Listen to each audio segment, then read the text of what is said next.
Well, today we thought we'd share a little bit of our journey over the last 12 months. Well, a bit less than 12 months. And so I'm Tim, and Katrina is here with me as well. Hello everybody. Hello. Yeah, so it's not been the easiest 12 months last year, has it? No. So probably not quite 12 months, 6 to 9 months. I've been really struggling with the menopause, which is something that isn't talked about very often. I've never heard it spoken about from the front before. I knew a little bit about it, obviously. I knew that, women going through the menopause have some of the symptoms are like hot sweats. They have insomnia, they can't sleep at night. They have what they call brain fog, can't think straight, don't make decisions very well. So I was sort of expecting those sort of things at my stage in life. And so wouldn't have been totally surprised had it just been that, although that isn't pleasant, I'm sure. But it was the psychological and emotional side of things that really took me by surprise and came from nowhere and hit me like a train. So as you know, I'm not a particularly emotional person. I would consider myself to be on a fairly even keel. No, I'd agree with that. Most of the time. I've had, how long have you been married? Nearly 29 years. Nearly 29 years, that's right. Yes. Yeah. And I would say for 28 years, very level. Yeah, so this last year's been a bit of a shock for both of us. Yes. Yeah, I've probably seen you cry in 28 years 2 or 3 times maybe. It's been a bit different these last 6 to 9 months. Yeah, sometimes 2 or 3 times a day. Yeah, which is just like really unlike me, and it was quite frightening. I found it really disconcerting because it felt like I'd morphed into somebody different, a different person. And so I would just feel from nowhere this emotion would suddenly come on top of me, and I just burst into tears for no apparent reason. And then so there was that side of it, the crying all the time, wanting to cry all the time and just not taking much to start me off. And then the other side of it was the anger. So that was a complete shock as well. So I would suddenly feel this like white hot anger filling me, and just, well, I felt like I was capable of anything, and it was quite frightening because I didn't feel in control at all, and I never knew when this was going to happen. It would just come from nowhere out of the blue, and it was such a really overwhelming sensation. It was, yeah, I mean, one evening, I laugh about it now because I can, but at the time it wasn't funny. But one evening, I think you were out somewhere, and I found myself Googling demon possession, because I actually felt as though something had got inside me and had sort of taken over, because it didn't feel like me. And it's interesting because on the back of all this, I've done a fair bit of research into menopause and different people that have done interviews on it. And what I didn't know, somebody alerted me to the fact that I think it was last year, back in the summertime last year, there's a lady called Louise Minchin who's on BBC Breakfast TV, who I'd never heard of, but apparently she did a whole week on Breakfast TV about, it was called Wake Up to the Menopause, and she interviewed different people. And she, there was a quote from her, she said, I don't feel all the time like myself. And that completely, I got that totally. And in fact, I didn't feel like myself much of the time during those last 6 to 9 months. I felt like a completely different person. So it's just such a really weird, and I just wasn't expecting it. I was not expecting it. So I think that was, if I'd been prepared for it, I would have coped with it better. But because I wasn't, I thought I was either having an emotional breakdown, or that something was possessing me. So it was terrifying. No, and certainly from my point of view, I did have a different wife. The very mild-mannered, calm wife that I've had for all these years was there sometimes. But I think I didn't know which wife I was coming home to. I think that's how I would describe it. Is it coming home to the Katrina I've known for 28 years, or is it this new, very volatile person, and it certainly created, if you're being kind, the most interesting year of our marriage, or the most difficult. Challenging.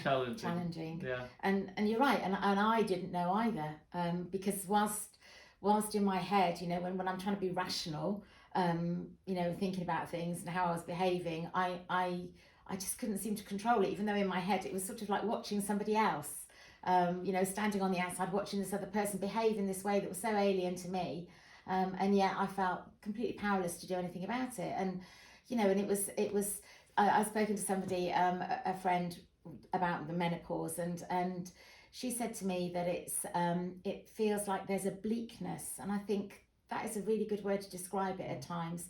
There is a bleakness in it that you just can't sort of get round it somehow. It just overpowers you, and it just pushes you down, and you can't see any way out. And certainly, when I was in those dark times, all sorts of thoughts would go through my mind. I felt like I wanted to walk out on our marriage. I felt like I wanted to walk out on our church, because I was frightened that I was going to undo all the good that we'd been doing for the last 15 years or so, and that it was all going to be undone just like that because of one of my outbursts. Or I was frightened I was going to have an outburst. I haven't actually had one, but I've come close. You thought you were going to shout in church one day, didn't you? There was one Sunday morning, I can remember it. I was sat near the front, in the middle of the Sunday morning service, which was being online, shown online, and I just had this overwhelming urge to stand up and start shouting, and ranting and raving like something possessed. And it was all I could do to sit in that chair and sort of grip the seat and stop myself from doing that. And that frightened me, because I've never ever felt like that before. And then you start thinking, my goodness, it would have gone viral, I'm sure. But at the time it's terrifying, and so I'm thinking, well, I can't go to church anymore, because what if that comes over me again, and next time I don't manage it, and I don't manage to suppress it, and I do stand up and shout something awful. It was horrendous, absolutely horrendous. And then I'd just find myself crying all the time. So I'd be hanging washing on the line, for example. So just an ordinary everyday task, taking out washing, and suddenly this emotion would take over. And I found myself looking at this washing. It was a windy day, I remember, and the washing was really blowing and fighting the pegs. And I just looked at this washing and I thought, that's me. I feel like I'm being tethered to this earth, and I don't want to be here. I want to be somewhere else. I want to be free of all this emotion and stuff, and so those sort of dark thoughts coming in your mind, and I'd never felt like that before either. So that was all new, feeling that I don't want to be here. Yeah, I remember that one, because I remember you saying to me, because I had to go out and find you because you were taking so long putting the washing on the line. Because it just suddenly overcame, and you came around the corner, I was sat there crying. Yeah, and you said, I don't want to be here anymore. And that was a very strong feeling during those months, lots of times that one, and you find yourself even planning things, and that's not a good place to be either. And it wasn't that I was sure of my salvation, that never left me. So I knew that if I wasn't here, I knew where I was going to be. And that seemed to me to be a much better place to want to be in, rather than, all this stuff going on and just feeling out of control, and not even knowing whether there was going to be an end to it, or when that end would be. How many years was I going to be feeling like this? Somebody else recently shared with me that they went through the menopause for 10 years and felt like that for 10 years. And I'm thinking, I didn't know that then, thankfully. But at that point I was thinking, oh my goodness, I don't want to be here. I don't want to be feeling like this. It was better if I'm not here. So are you still feeling like that? No, not to that same degree, thankfully. I think the biggest thing that helped me was talking about it. So actually, when I got to that point where I just thought I was, losing it completely, I then started sort of talking about it to you, and to other people, to other friends, asking them, about their experiences, and as I said, doing research on the internet. So when you find out that other people have been feeling like this, there's something in it that is, oh my goodness, I'm not the only one, I'm not going mad, I'm not losing my mind. This happens to other women as well, which I didn't know. I did not know at that time. I thought it was just me. So that was a huge help to me, just to talk about it. And I've had so many lovely conversations with friends since. I sat with one lady and we just cried. We just sat in your office and cried because I shared with her how I've been feeling, and she said, oh my goodness, that's exactly how I've been feeling too. And we just sat there and cried, and there was something in that. There was healing in that. And other people I've spoken to, they've struggled with issues with the menopause as well, and it's just not talked about. Until I'd had this myself, I hadn't talked to any woman about it. And I just thought I'd sail through it, to be honest. I didn't think it was ever going to be a problem. How wrong I was. Yeah, and you've had, since you started talking about it, you've had some great friends. I think of one time a friend of yours travelled several hours to be with you, didn't she? Yeah, just to come and meet me for coffee and to talk, and that meant a lot as well. And even, you could see God's hand in different things. So I have a really good friend that I've known for most of my life. We were at college together, and whilst she's not, she doesn't go to church or anything, she came up to visit me in the summer. She didn't know, I hadn't shared with her at this point how I was feeling, so she didn't know any of this. And she bought me a beautiful book. It wasn't a Christian book. It was it's called something like The Boy, the Mole, the Horse and the Fox, something like that. And it was I can't remember the author now, Charlie Mackesy, I think it is, who I don't know if he's a Christian or not, but this book was very simple illustrations and just simple thoughts about life, very much based on the Christian teaching in the Bible. And that really, I needed that. I just needed that. So she gave it me, had no idea how I was feeling. And I got up the next morning and I went quietly downstairs and I sat and read that book from cover to cover. It's only a short book. And I just cried. Seems to be my common default at the moment, just cry about everything. So I just cried my way through it. But there was healing in that those tears. And it really helped me. And journaling, I always journal, so I've journaled all through these last 8-9 months. It will be interesting reading, going back over it, because I'm very honest in my journaling. I explain how I'm feeling, what's going on at the time. So I journaled every day, and I read my Bible as regularly all through it as well, which was, again, that tethers me. It didn't take away any of that, the stuff I was going through, but it just helped me to just keep my eyes on God. So my faith in that respect didn't waver. I didn't understand why I was feeling the way I was feeling, but I read all through John's Gospel. I did a chapter a day, and I really enjoyed that process of just reading and writing and journaling on a chapter each day. There was a verse in Isaiah that I've always loved, and it was the verse, chapter 43, verse 1. I wrote it down because I can never remember it. It's one of my favourites. Do not be afraid, for I have redeemed you. I have called you by name. You are mine. And I knew I was God's all through it, and that He loved me, and that He was with me each step of the way. But it didn't make the pain any less real, and the struggle any less real. But it was just knowing that He was there with me, which helped. Because one of your biggest fears, as you say, was kind of letting God down, wasn't it? And so that gave you that reassurance that actually it's okay. It's not about me being good enough. It's about God being good enough, more than enough, and also that I've learned that the truth that Paul talks about in 2 Corinthians 4, when I am weak, then I am strong. And so I felt I couldn't do anything because I was in this emotional mess that was spitting with anger and white fury the one minute, and then sobbing in tears, uncontrollable tears the next. And there was this oscillation between the two, which was exhausting.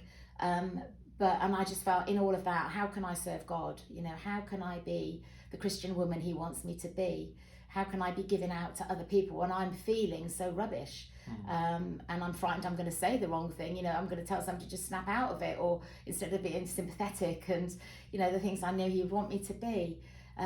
So in the midst of all that, you know, I knew that I just had to rest in God, because I couldn't do anything. And yet in his goodness, he still used me in that, because I remember one Sunday morning, sort of further on in the journey after the service, somebody came up to me, and I just felt, you know, I needed to sort of share a little bit of this with them, and I told them, and they turned to me and said, oh, you don't know how much that's helped me, because I always look at you and think you've got it all together, you know, and you're sort of, you know, you're strong, and your faith is strong and everything. She said, and it's just really, really good for me to hear that you're struggling, you know, that you've struggled through this, and it's blessed me by hearing you. So that was good as well, you know. And I think that's really important as Christians. We don't put on this front. I mean, it was difficult, because you know, I'd have been blubbing all through every Sunday morning service if I'd have let into the emotion. But I think it's okay not to be okay, and I think that's another important lesson. So just backtracking a little bit here, the thing, you know, I think you kind of had several months when you bottled it, didn't you? You kind of just sat Initially. on it, yeah, and you didn't say anything. You just hoped it would go away, yeah, and it got worse until the lid couldn't hold down any longer, and then that's when you started to, well, it became very obvious, and started to talk, yeah, and that was probably the beginning of a you know, I guess it was kind of acknowledging there's a problem, yeah, and so it's kind of a reminder for us all, isn't it? When we hit these things, the most important, the first step is to acknowledge there's a problem, you know, and accept it, and talk about it, isn't it? So, yeah. And then of course you've talked about it with me, but also with other good friends of yours, and then you journaled. Wrote it all down. Yeah, wrote it all down, and just kind of as a way of letting it out. Obviously, you brought it to the Lord. Yeah. Pray in prayer. Yeah. Your journal was kind of a bit of a prayer, really, wasn't it? It is, yeah. It's sort of it's a mix of everything. Sort of, you know, what's happening, how I'm feeling, and just taking it to God and asking Him to help me deal with whatever it is that I'm going through. So yeah. And then you obviously scriptures were a big part of that, because you were reading the scriptures, listening to what God was saying to you. Holding on to his promises, like Isaiah 43:1, you know, you've not let me down, you can't let me down, because I have you, and I love you, and always will love you, because it's unconditional. I haven't. That Romans 8 as well, nothing can separate us from the love of God. That kept going through me, you know, neither, and there's a long list there of things that can't separate us from God, and you know, I just sort of would think through those things again, and just sort of remind myself that, you know, even though I wasn't in a good place, God still loved me. For me, you know, not for what I was doing for him, but just for me, for being me, and I needed that. Yeah, and then of course there's that sense of seeking both help from friends, and God sent you things, obviously, like the friend that gave you the book, but also he sent you robins, doesn't he?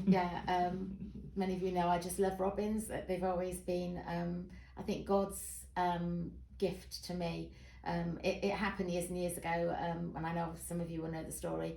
When we first started the church, it was quite tough going in those initial years, and I think the first summer after we'd started at the church, I was running a busy bed and breakfast business here on the farm, and then juggling all the jobs at church, and it just got overwhelming. And on our day off one day, I was at the washing line. I was pegging the washing on the line, and I just felt totally like I wasn't coping with it all, the workload and everything, and I just started crying. And then, actually, that was another time I cried thinking about it. I said I don't cry, but I obviously do occasionally. Not often, but I remember them. And I'd been reading this book by a couple who, Stacey and John, no, it wasn't Ortberg. Anyway, I can't remember the name. It's called Eldridge. It's called Captivating. And they told the story of that they were both speakers at conferences, and on this one occasion the husband John had been for a walk along the beach between his sessions he was teaching in, and he sat on the beach and asked God to show him something, to show him that he loved him. And so he sent him, as he sat there on the beach, he was looking out at sea, and this whale came close to the shore and spouted in front of him. And, you know, he was like, whoa, this is my love gift from God, a whale of all things, you know, wow. And so he rushed back to the hotel room to tell his wife. And then several months later, they were somewhere else in the world, you know, doing their conferences they did. And she went for a walk on the beach, and she remembered what her husband had told her and said, you know, Lord, just send me a love gift to show me you love me. I know that you do, but can you just prove it? So she sat on the beach and she looked out to sea, and she waited for the whale, and no whale appeared. So she sort of, after a while, you know, she thought, okay, that's that. So she stood up and she started walking along the beach, and she looked down at her feet, and in the sand at her feet was a perfect orange gold starfish, just beautifully formed. So she took in this starfish, and she said to God, okay, that's my love gift, Lord. That's what you've given me to show me you love me. Thank you. But she sort of said it a bit begrudgingly, because she's thinking to herself, well, he gets a whale, I get a starfish, you know, not much comparison here. But she, you know, she thought she had to be grateful. So she said thank you to God for it, carried on walking. And as she rounded the headland, she looked round the corner, and then she started laughing, because the whole beach was covered with millions and millions of these starfish, just so many of them, you know, you couldn't move for them. And so, you know, she said it's like God was saying, you know, I don't love you this much, I love you this much, you know. And that was an amazing story, and it always stuck with me. So I was pegging the washing on the line, and I said to God, as I was crying, Lord, I need to know that you see me, that you know my struggles, and that you love me. And he sent a robin. So this robin just flew from out of the hedge nearby, and he sat on the washing line where I was pegging, just I could have touched him, and he just looked me in the eye, and then he opened his beak and he sang this most amazing song, and it was just for me. You know, I really felt it was just for me. And I just stood there sort of absolutely mesmerized and just listened to his song. And then at the end he stopped and he flew away again, but I knew that was God's love gift to me, in a response to my prayer to him. And over the years, when I've needed it, when I've felt low, when I've felt that I just needed that reassurance of God's love, he'll often send me a robin.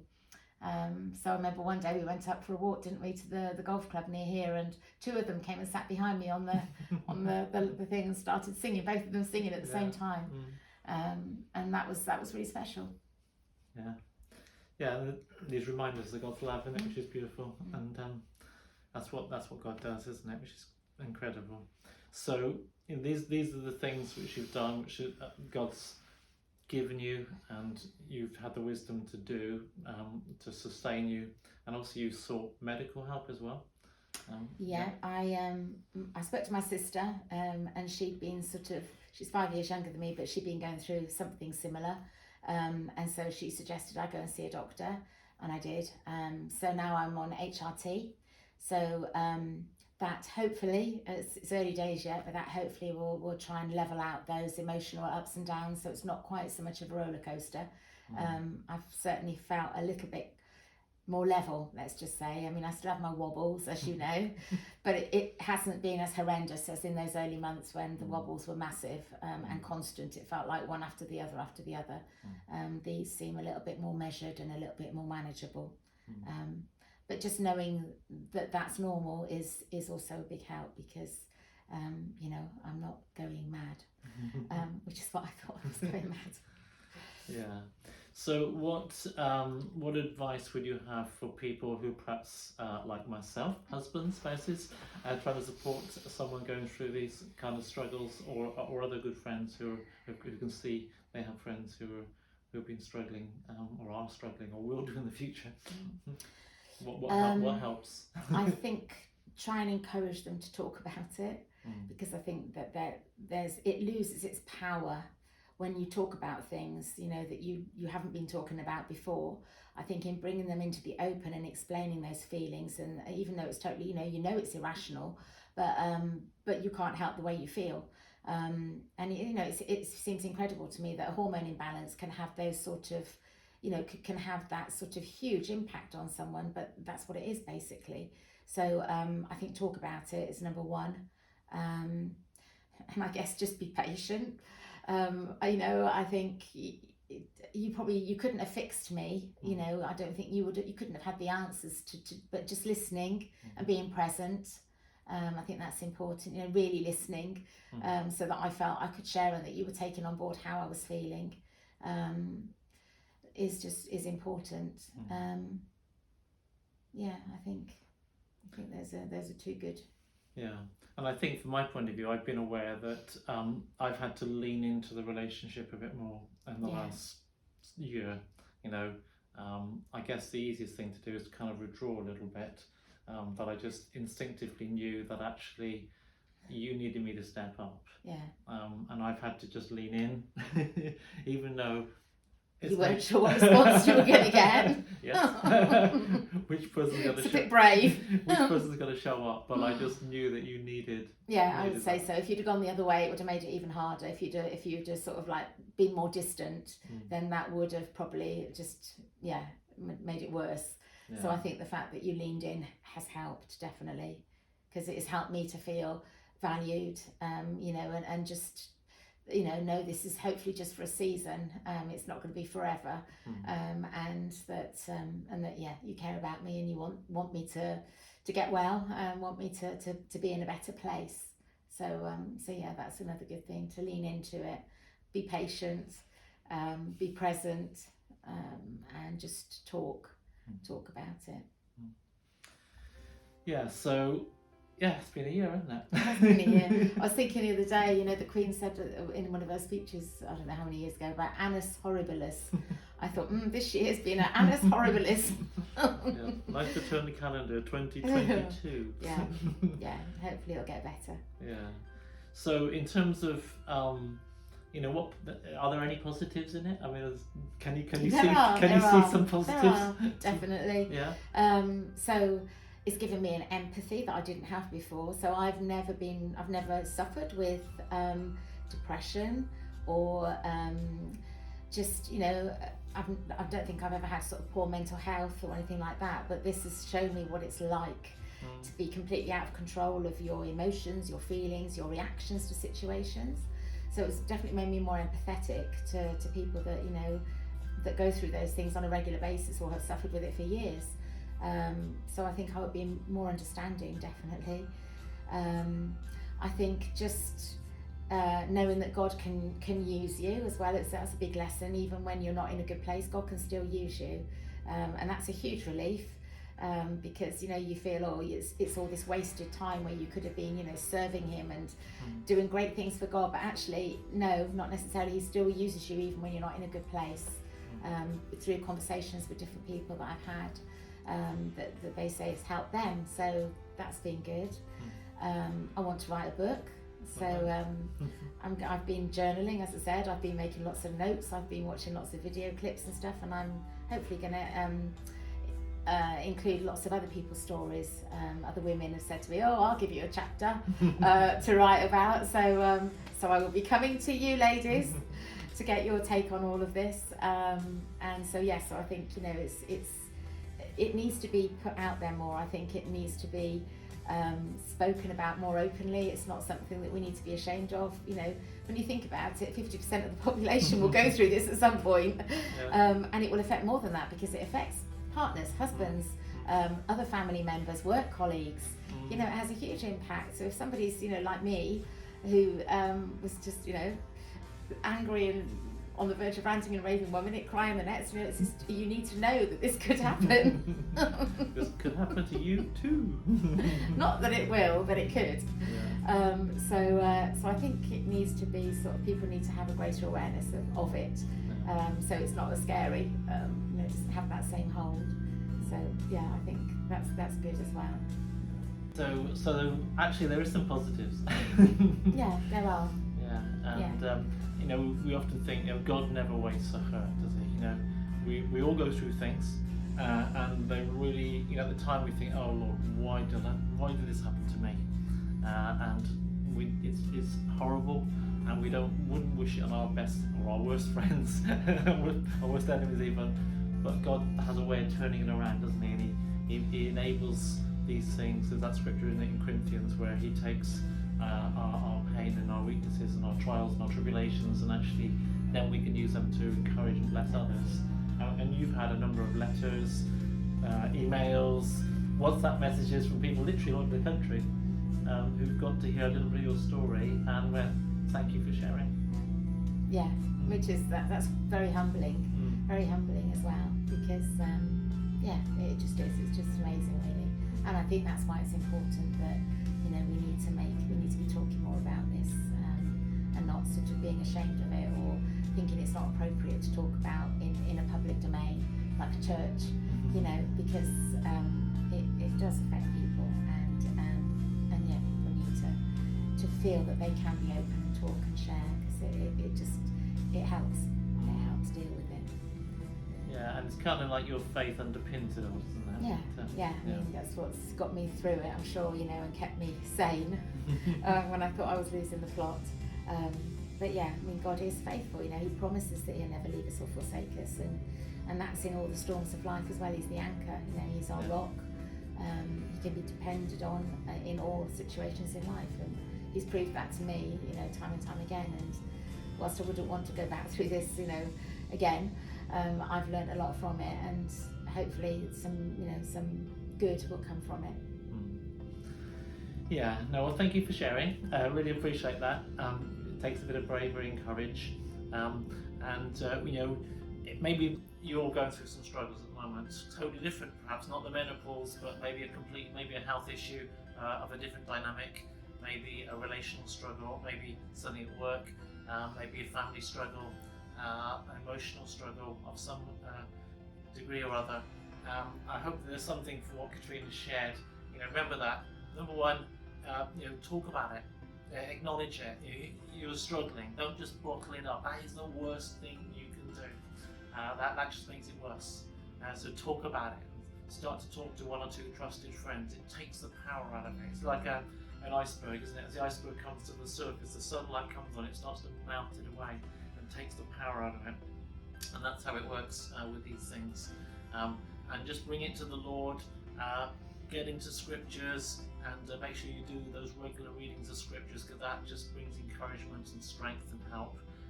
Perhaps hold on to one or two of God's promises, like Isaiah 43 verse 1. If you've got a special psalm which encourages you, just keep rereading those passages. Romans 8, you said, wasn't it? Nothing can separate us from the love of God. Nothing, whatever trouble, trial, or difficulty we're going through, that not even that can separate you from God's love. Remind yourself of these things, and also at the end of it all, God can actually use it. It's not just a painful experience which you have to grit your teeth and go through, but actually God can take that and then bring encouragement and hope and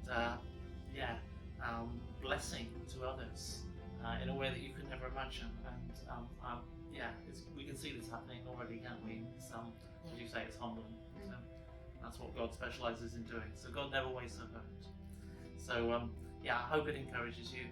And we all go through things, and none of us are immune from it. But we have a God that walks with us every step of the way.